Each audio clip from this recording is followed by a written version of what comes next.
Hello, good morning. நீங்கள் பார்க்குறது LG AC 1.5 ton. அது கூட நான் வந்து என்னோடய ஸ்டெபிலைசர் நான் யூஸ் பண்ணுறேன். ஸ்டெபிலைசர் தேவைப்படாது, இருந்தாலும் நான் யூஸ் பண்ணுறேன் ஃபார் சேஃப்டிக்கு. இந்த 1.5 ஏசி வந்து நான் 35,000 ரூபாய்க்கு வாங்கினேன். 38,000 வருது, ஆஃபர் போக 35க்கு வாங்கியிருக்கேன். இந்த ஏசியை வந்து நான் கொஞ்ச நேரத்தில் ஆன் பண்ணுறேன். இப்போ தான் நான் இன்வெர்ட்டர் போட்டிருக்கேன். இது வந்து கொஞ்சம் நல்லாவே இருக்குது. இப்போ வெயிலுக்கு உடனே இன்ஸ்டன்ட் கூலிங் கிடைக்குது. கூலிங்குமே நல்லா இருக்குது. கொஞ்ச நேரத்துலேயே கை காலில் ரொம்ப குளிர் எடுக்குது. உடனே ஆஃப் பண்ணிடுறேன். ஒரு 10 நிமிஷம் 10 நிமிஷம் போட்ட உடனே கூல் ஆகிடுது. அதுக்கப்புறம் நம்ம ஏசி யூஸ் பண்ணுறது கிடையாது.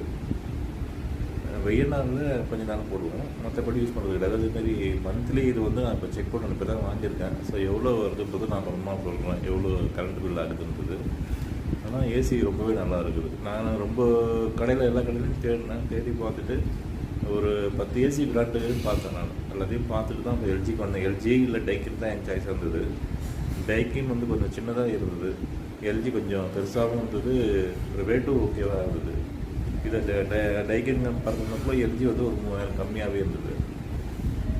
தரமான ஏசி. நான் இதுக்கு முன்னாடி வந்து லாய்டு யூஸ் பண்ணியிருந்தோம்.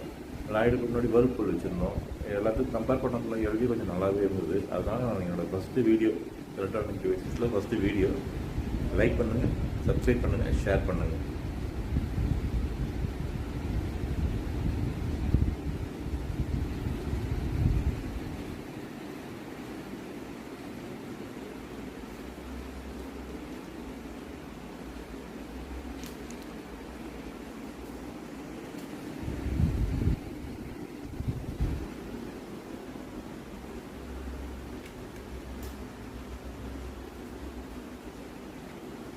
ஸ்டெபிலைசர் ஆன் ஆகிடுச்சு.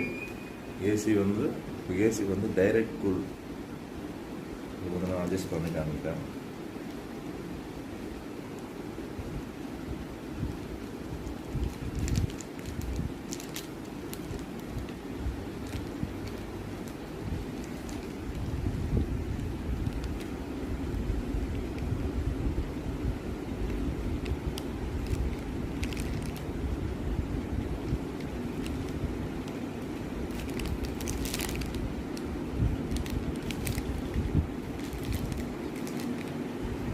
இப்போ 24 வச்சுருக்கேன். ஏசி 24 வச்சுருக்கேன். 25, 26, 27, 28, 29, 30, மேக்ஸிமம் 30 வரைக்கும் வச்சுக்கலாம். இதுலேயே வந்து கூலிங் ஆப்ஷன் வந்து இது வந்து ஐ கூலிங்கு ஹெச்சி. இது வந்து டயட் கூலிங் வச்சிங்கனாக்கா கரண்ட் பில் கம்மி.